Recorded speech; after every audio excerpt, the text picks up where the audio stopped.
दादी, आप ऊपर के कमरे में चले जाइए।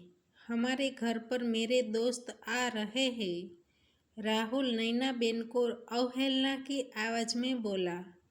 नैनाबेन 60 साल के गांव के रहने वाले थे। उसको एक ही आंख थी और कमर से मुड़ गए थे और पैरों में भी दर्द रहता था। उसका पहनावा गांव के लोगों के जैसा था, इसलिए उनकी बहू मालती और उनका पोता राहुल को उनके साथ रहना पसंद नहीं था। मालती अमीर खानदान से थी और पढ़ी लिखी और खूबसूरत थी। मालती अमीर थी और रिश्तेदारों में भी उनका बड़ा नाम था, इसलिए गांव की बूढ़ी सास मालती को पसंद नहीं थी। लेकिन नैना बहन का बेटा अविनाश बहू के आगे कुछ भी नहीं बोल पाता था। अविनाश गवर्नमेंट जॉब करता था और उनका ससुराल भी पैसे वाला था, इसलिए उनका उठना बैठना बड़े लोगों के साथ था। अविनाश सब कुछ जानता और समझता था, लेकिन वह कुछ भी बोल नहीं सकता था, क्योंकि जब भी वह अपनी माँ को लेकर मालती को कुछ भी बोलता तो मालती घर में झगड़ा करने पर उतारू हो जाती थी, इसलिए वह चुप ही रहता था। एक दिन राहुल के दोस्त घर पर आने वाले थे।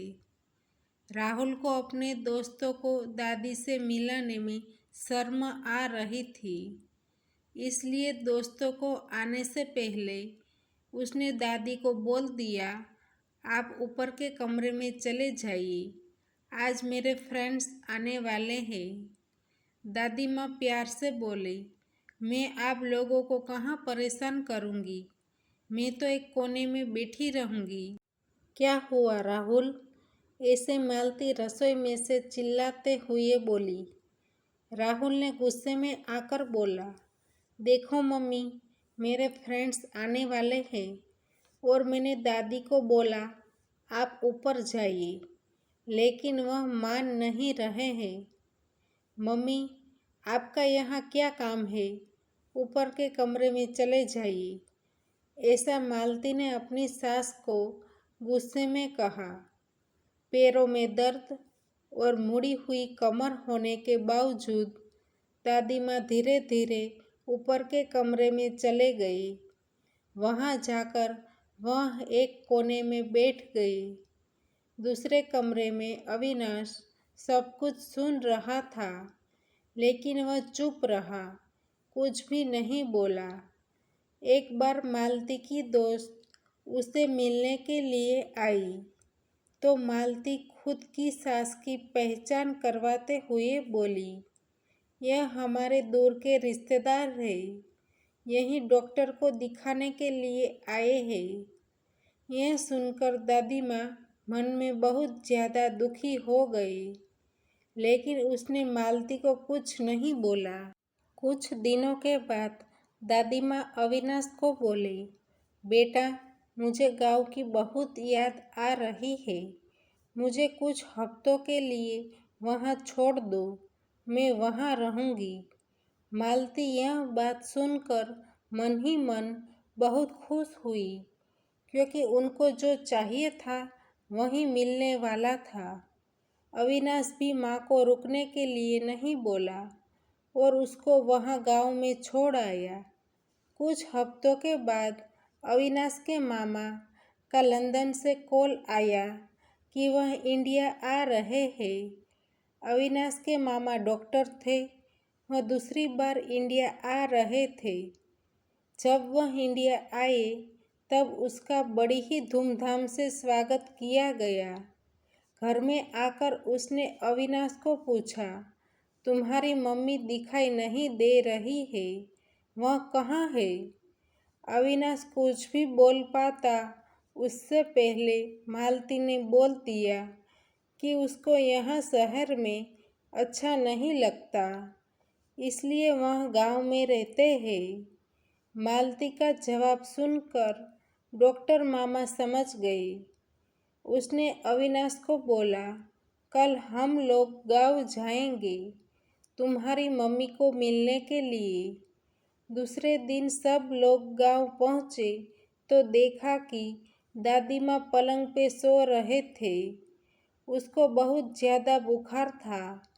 उनकी यह हालत देखकर डॉक्टर मामा दौड़कर दादी के पास गए और उसका पैर पकड़कर कहने लगे, दीदी आपकी यह हालत। दादी माँ ने कहा, मैं ठीक हूँ, बस मुझे थोड़ा सा बुखार है और कुछ नहीं। डॉक्टर मामा गुस्सा होकर अविनाश को बोले, तुम्हारी माँ की ऐसी हालत देखकर तुमको दया नहीं आ रही। दादी माँ ने कहा, उसको कुछ मत कहो, उसमें उनकी कोई गलती नहीं है। मैं ही गांव आना चाहती थी, इसलिए मैं आई।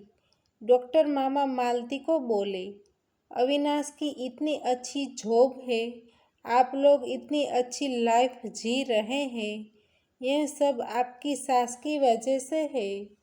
और एक आप है कि आपको खुद की सास से शर्म आ रही है, आपको वह पसंद नहीं। अविनाश जब छोटा था तब खेलते खेलते वह ऊपर की मंजिल से गिर गया था और अविनाश की एक आँख चली गई थी। तब आपकी सास ने खुद की एक आँख देकर अविनाश को इतना अच्छा रूप दिया है। जब अविनाश के पापा का देहांत होने के बाद कितना कष्ट सहकर उसने अविनाश को पढ़ाया था और इतनी अच्छी जॉब दिलाई। अविनाश के लिए इतना कष्ट सहन चुके हैं, फिर भी आपको यह माँ अच्छी नहीं लगती है और आपको इनके साथ रहने में शर्म आती है। यह सब कुछ सुनकर अविनाश के पैरों तले से जमीन खिसक गई। उसको पता भी नहीं था कि उनकी माँ की एक आँख क्यों नहीं है। अविनाश उनकी माँ को गले लगाकर रोने लगा और माफ़ी मांगने लगा। अविनाश बोला, माँ मुझको माफ़ कर दो, मैं सब कुछ सुनता था, समझता था, उसके बावजूद मैं चुप रहता था और कुछ भी नहीं बोलता था। आज से आप मेरे साथ रहोगी, जिसको भी प्रॉब्लम हो वह जा सकते हैं। उसने मालती के सामने देखकर बोला। मालती और राहुल को भी खुद की गलती पर पछतावा हो रहा था। उसने भी दादी माँ से माफ़ी मांगी। दादी माँ मालती की साइड लेते हुए बोले, खबरदार मेरी बहू को कुछ भी बोला है तो तुझको घर से बाहर निकाल दूंगी। उसके बाद अविनाश और मालती दादी माँ को अपने साथ घर ले गए और अच्छे से देखभाल करने लगे। माँ का हृदय बहुत ही विशाल होता है। खुद की संतान कितना भी गलत कर ले, फिर भी वह उसको माफ़ कर देती है। दोस्तों, हम लोग पढ़ लिख कर बड़े हो जाते हैं, तब हम लोग मम्मी पापा का हमारे पीछे सहे हुए कष्टों को हम भूल जाते हैं और उनके साथ गलत तरीके से पेश आते हैं। इसलिए यह कहानी में से हमको यह सीख मिलती है कि हम कितने भी बड़े हो जाए, कितनी भी अच्छी नौकरी मिल जाए और कितना भी पैसा हमारे पास हो, लेकिन माता पिता को सम्मान नहीं दिया तो वह सब कुछ व्यर्थ है। दोस्तों, हमारी कहानी यहीं पे समाप्त होती है। आपको हमारी कहानी पसंद आई है तो वीडियो को लाइक करें और शेयर करें और चैनल पर नए हैं तो चैनल को सब्सक्राइब करें और हाँ, नोटिफिकेशन बेल को ज़रूर दबाइए ताकि आने वाली अगली अपडेट आपको सबसे पहले मिल सके। धन्यवाद।